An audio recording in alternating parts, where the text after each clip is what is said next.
১৯৫৬ সালে অ্যামাজন জঙ্গলের গহীনে ঘটে যায় পৃথিবীর অন্যতম এক রোমহর্ষক কাহিনী। ৫ জন খ্রিস্টান মিশনারি অ্যামাজনের কিছু জঙ্গলিদের খুঁজে পায় এবং তাদের সাথে যোগাযোগের চেষ্টা করে। কিন্তু সেই জঙ্গলিরা ছিল অত্যন্ত হিংস্র। তারা জানতই না পৃথিবীতে অন্য কোনো মানুষের বসবাস আছে। তারা সেই ৫ জন মিশনারি নারীদেরকে দেখে ভয় পায়, শত্রুভাবে তাদেরকে হত্যা করে। আজকের এই ভিডিওর শেষের দিকে এই ঘটনাটি নিয়ে আপনাদের আশ্চর্যজনক কিছু তথ্য জানাবো।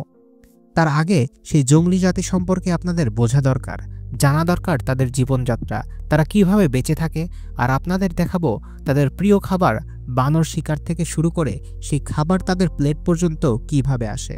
তাহলে চলুন আমরা শুরু করি। আমাদের ভিডিওগুলো ভালো লেগে থাকলে আমাদের চ্যানেলটি সাবস্ক্রাইব করুন। আমাদের এই আধুনিক পৃথিবীতে যেখানে ইন্টারনেট, মোবাইল, গাড়ি আর আলো ঝলমলে শহরের কোলাহল প্রতিনিয়ত বাড়ছে, সেই দুনিয়া থেকে বহু বহু দূরে ইকুয়েডরের অ্যামাজন রেইন ফরেস্টের গভীরে এক গোষ্ঠী বসবাস করে, যাদের নাম বাইরে তাদের আকাওনা নামে ডাকত, যার অর্থ বর্বর। কিন্তু নিজেদের ভাষায় তারা নিজেদের বলে ওয়াওদানি, যার অর্থ মানুষ বা প্রকৃত মানুষ। ধারণা করা হয় বর্তমানে তাদের জনসংখ্যা প্রায় ৪,০০০-এর মতো। কিন্তু ১৯৫০-এর দশকের আগে এই গোষ্ঠীর কেউ বাইরের জগৎ দেখেনি। তাদের ছিল না কোনো শহর, রাস্তা, হাসপাতাল কিংবা স্কুলের অস্তিত্ব। জঙ্গলের ছায়া আর নদীর জলেই ছিল তাদের সব।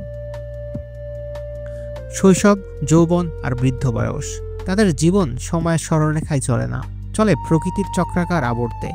সূর্য ওঠে, দিন হয়, শিকার হয়, গল্প হয়, চাঁদ ওঠে, রাত নামে, এটাই তাদের ক্যালেন্ডার। তারা বিশ্বাস করে এই জঙ্গল কেবল তাদের বাসস্থান নয়, এই জঙ্গল জীবন্ত। প্রতিটি গাছ, প্রতিটি নদী, প্রতিটি প্রাণীর নিজস্ব আত্মা আছে। তাই তারা জঙ্গলকে শাসন করে না, জঙ্গলের সাথে বসবাস করে। শতাব্দীর পর শতাব্দী ধরে তারা এই বিশ্বাস নিয়েই টিকে আছে। বাইরের পৃথিবীর কোলাহল থেকে নিজেদের সযত্নে আড়াল করে রাখে। তাদের প্রথম পরিচয় হয় বাইরের দুনিয়ার সঙ্গে, যেটি কোনো বন্ধুত্বের গল্প নয়, বরং ইতিহাসের এক রক্তাক্ত অধ্যায়। এই ঘটনা দুনিয়া কাঁপিয়ে দেয়, কিন্তু এখানেই শেষ নয়। এই ঘটনার পরবর্তীতে তৈরি করে পরিবর্তনের এমন এক স্রোত যা আমরা পরে আলোচনা করব। ওয়ারাউনিদের বসতিগুলো গড়ে উঠেছে অ্যামাজনের গভীরে, এমন স্থানে যেখানে বাইরের জগৎ কখনো পা রাখেনি। তারা একত্রে বসবাস করে নানাম নামে পরিচিত ছোট্ট ছোট্ট গোষ্ঠীতে। প্রতিটি নানাম হলো একটি সম্প্রদায়, একটি পরিবার, আত্মীয় স্বজন, বন্ধু বান্ধব আর জীবনের নানা অভিজ্ঞতায় গড়া এক বিশ্বাসের বলয়। তাদের বাড়ি তথাকথিত আধুনিক দালান নয়, বরং গাছের কাণ্ড, বাঁশ এবং পাম পাতার ছাউনিতে তৈরি করা খোলা ঘর।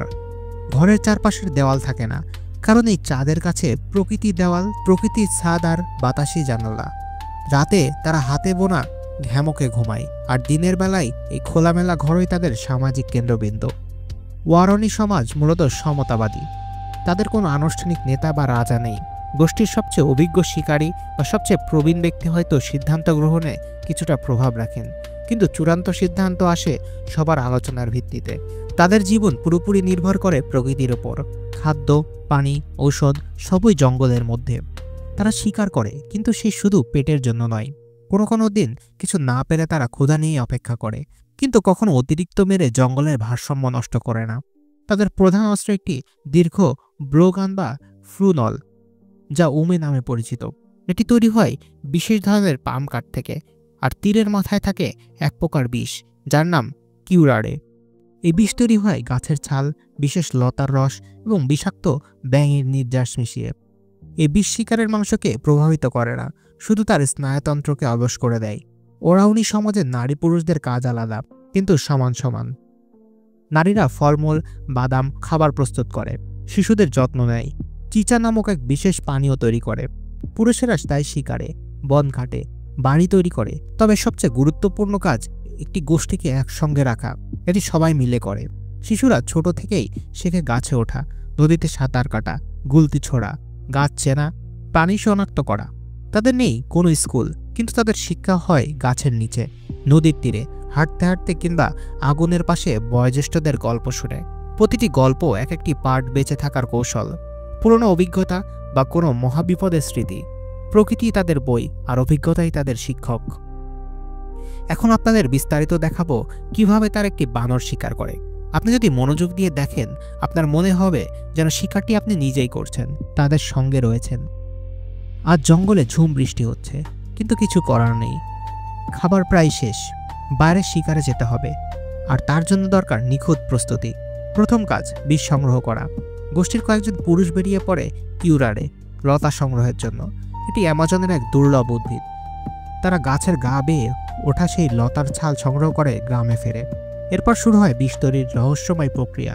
ছালগুলোকে থেতলে একটি পাত্রর ভেতরে রেখে তার সাথে আরও কিছু উপাদান মিশিয়ে আগুনে জাল দেওয়া হয়। ঘন্টার পর ঘন্টা ধরে চলে এই প্রক্রিয়া, যতক্ষণ না মিশ্রণটি ঘন কালো আলকাত্রার মতো হয়ে যায়। এই বিষাক্ত আঠাই তাদের চীনের সবচেয়ে শক্তিশালী অস্ত্র। ওদিকে পুরুষেরা যখন বিষ প্রস্তুত করে, তখন নারীরা ব্যস্ত হয় প্রধান পানীয় চিচা বানাতে। এর জন্য এক ধরনের কাসাভা মূল দরকার হয়, যা তারা জঙ্গল থেকে সংগ্রহ করে। নারীরাই মূল চিবিয়ে নরম মণ্ডে পরিণত করে এবং একটি বড় মাটির পাত্রে থুথুর সাথে ফেলে দেয়। তাদের মুখের লালায় থাকা এনজাইম গাজন প্রক্রিয়ায় সাহায্য করে, যা কয়েকদিনের মধ্যে এই মণ্ডকে এক হালকা অ্যালকোহলযুক্ত পানীয়তে পরিণত করে। এই চিচা তাদের সামাজিক জীবনের প্রথা। উৎসব আতিথেয়তা বা শিকারের আগে শক্তি সঞ্চয়ের জন্য তারা এটি পান করে। অবশেষে শিকারের আগের রাতে পুরুষরা তাদের লম্বা সরু তীরের ফলায় সাবধানে কিউয়ারে বিষ মাখায়।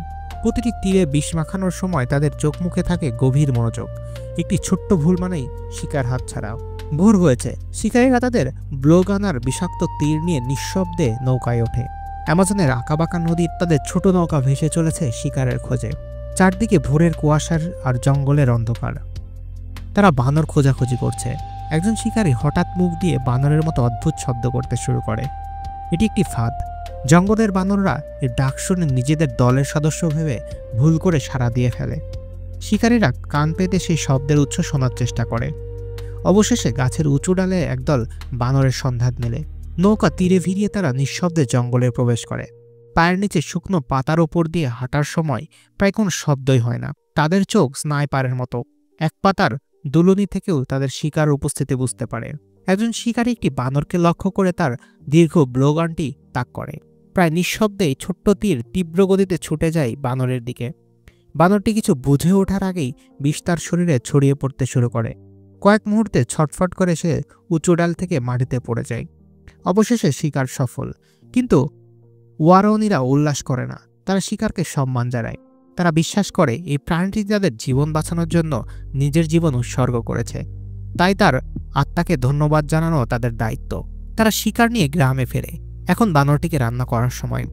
রান্না বলতে আমাদের মতো তেল মশলা দেওয়া সেরকমটি নয়, জাস্ট পুড়িয়ে সিদ্ধ করা আর খাওয়া। আগুনের চারপাশে সবাই মিলে সেই মাংস ভাগ করে খায়।